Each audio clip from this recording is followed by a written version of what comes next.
Because they did not do it properly, God says this beautiful part in verse 11. He says, "For thus says the Lord, indeed I myself will search for my sheep and seek them out." Beautiful image for us to know that God says, "I will be your shepherd." No one else, the Lord, Yahweh, will do this. He says this in verse 12, "As a shepherd seeks out his flock on the day he is among his scattered sheep, so will I seek out my sheep."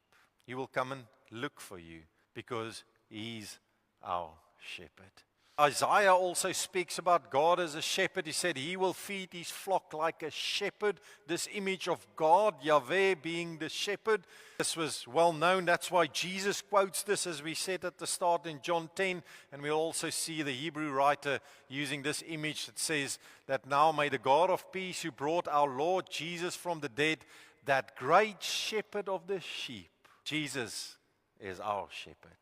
So he's the one that will care for us. Peter, it was restored. He calls Jesus the chief shepherd.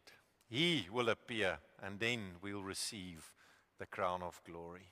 This image of the shepherd reminds us that the quality of the flock is directly linked to the quality of the shepherd.